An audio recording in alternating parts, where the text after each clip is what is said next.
In the heart of the Middle East, there lies a land that has witnessed prophets work the soil and bloodshed in the name of power, faith, and freedom.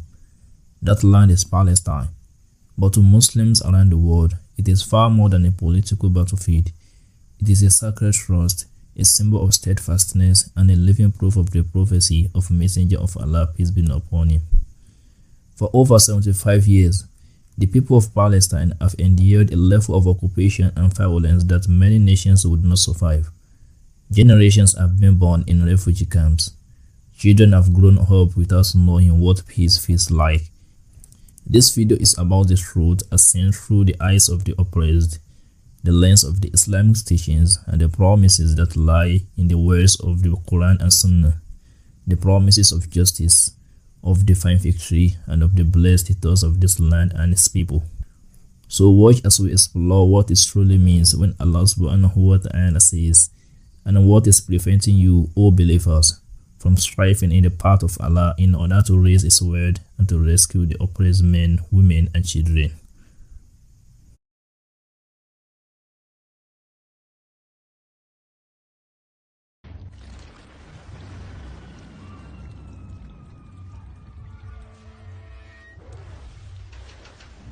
As the Ottoman Empire weakened in the late 19th and early 20th centuries, European colonial powers began carving up Muslim lands.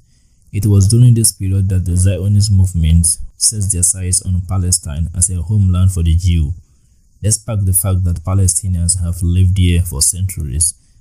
In November 2, 1917, while Muslim soldiers were dying defending their lands, the British made a secret promise, known as the Balfour Declaration, to support the creation of national home for the Jewish people in Palestine.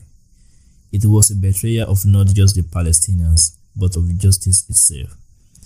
The British took control of Palestine after the war and began facilitating mass Jewish immigration. Hundreds of thousands of Jews were brought into Palestine, while many native Palestinians were slowly being displaced. In 1948, a Nakba happened. The British withdrew and the Zionist militaries declared the creation of the State of Israel, backed by Western powers. What followed was a wave of terror. According to Al Jazeera featured article titled "The Nakba Did Not Start or End in 1948," 530 Palestinian villages were destroyed, and at least 750,000 from 1.9 million population of Palestinians were forced to flee their homes, many never to return. About 15,000 Palestinians were killed in a series of mass atrocities, including more than 70 massacres. And so began the occupation, one of the longest and most brutal in modern history. Since then, East Jerusalem was annexed by Israel in violation of international law. Millions of Palestinians live under military occupation in the West Bank. Gaza was turned into an open-air prison, blockaded by land, air, and sea. Entire generations have been born without citizenship, without a state, and without peace. The Prophet, peace be upon him, said, "Beware of injustice, for injustice will be darkness on the day of judgment." In Palestine, injustice has lasted for generations, but the Palestinians endure not with just resistance, but with hope and the belief that the justice is not forgotten by Allah. Allah says, "Do not think Allah is unaware of what the wrongdoers do. He only delays them until a day when eyes will stare in horror as the terror they will witness."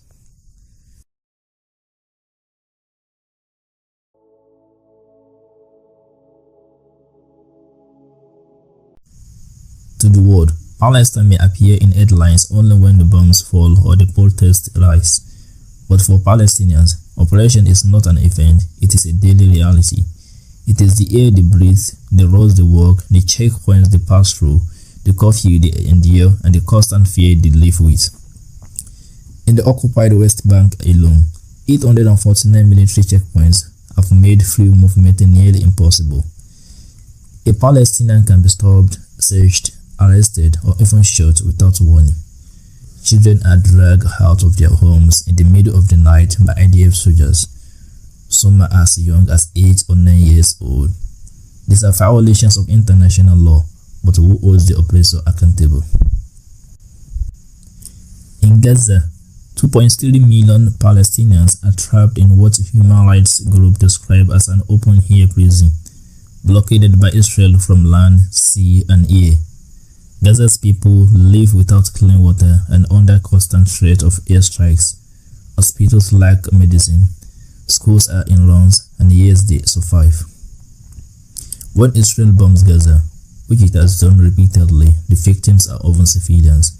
Families are wiped out, entire apartment buildings reduced to ash. The world sees the explosion as the mother pulling her baby from the rubble, the children burying their siblings, and fathers who return to find their homes turned to dust.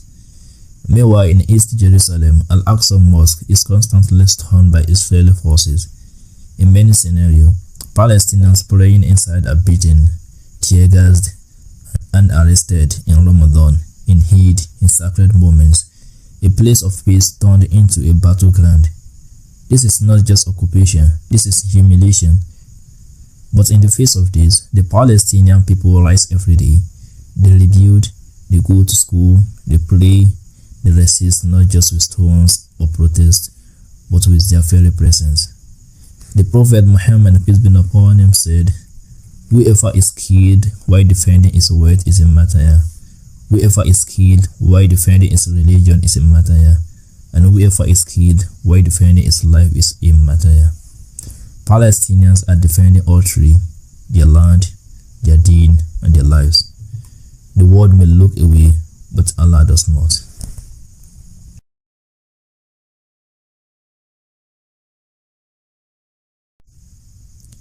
And in this Palestine lies Al-Quds, known to the world as Jerusalem, home of the third holiest mosque in Islam, Masjid al-Aqsa.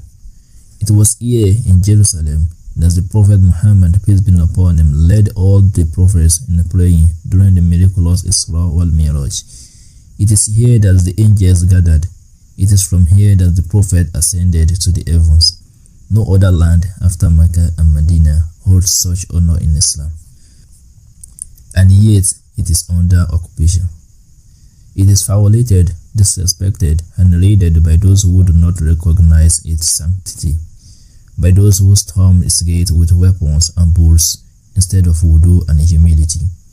However, the Prophet has already said, "A group from my ummah will continue to oppose the truth and prevail, and they will not be harmed by those who oppose them until Allah's commands comes. They will remain like that." Indeed, Palestine is the land of divine signs and a symbol of Islamic endurance. To defend it, support it, and pray for its freedom is not just an act of humanity, it is an act of worship.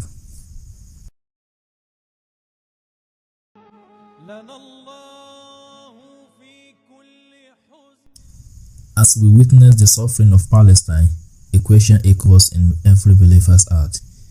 When will justice come? Will the oppressed ever be victorious? Does Islam say anything about this? Yes, it does, not just once but over and over again. Allah says He wanted to favor those who were oppressed in the land and make them leaders and inheritors of it. Allah Himself promises that the oppressed will not only survive, they will rise as leaders. They will inherit the very land from which they were driven. This is not wishful thinking, this is divine assurance. In the Holy Quran, the pattern of history is clear. Fir'aun oppressed the children of Israel, but it drowned in the sea. Nimrod challenged Prophet Ibrahim a.s., but it was destroyed by a gnat. The people of Cave were forced into Eden, but Allah preserved them as a sign for future generations. And today, Palestinians are among the oppressed. The Prophet, peace be upon him, knew that injustice would occur. He knew that truth would be challenged, but he also gave us hope. He said, "A time will come when you will fight the Jew, and the stones and the trees will say, 'O Muslim, O servant of Allah, there is a Jew behind me, come and kill him.'" Victory will not come through numbers, weapons, or political talks alone. It will come through divine intervention, through the steadfastness of believers, and through the promise of Allah. So do not weaken and do not grieve, and you will be superior if you are true believers. This is not just for the people of Palestine, but for every Muslim watching, feeling helpless, frustrated, angry, or confused. Know that Allah is never unaware and is never break His promise.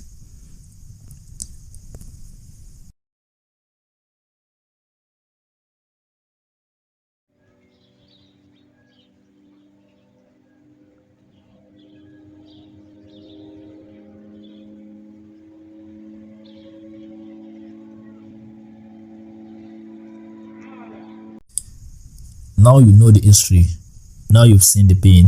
Now you understand the promise. But the question remains, what can you do as a Muslim? The operation in Palestine is not a political crisis for others to solve. It is a test for the Ummah. Allah will not ask you, did you liberate Palestine by yourself? But He may ask, did you care? Did you raise your voice? Did you pray for them when they were born? Did you support them when they were hungry, alone, and bleeding? Whoever does not concern himself with the affairs of the Muslim is not one of them. Because in this issue of Palestinians, every believer has a role to play. Make constant dua. Never underestimate the power of sincere dua. The Prophet, peace be upon him, said, "A dua is a weapon of the believer." Teach your children about Al-Aqsa. Let them grow up knowing it belongs to the Muslim Ummah. Raise them to love justice, hate oppression, and stand for truth. The path to victory is not just resistance, it's repentance. Indeed, Allah does not change the condition of a people until they change what is within themselves. If you want to see change in the Ummah, start with yourself. Fix your salah, guide your tongue, strengthen your faith, return to the Quran. Victory will come, but are we ready to be part of it? Palestine will be free, but when?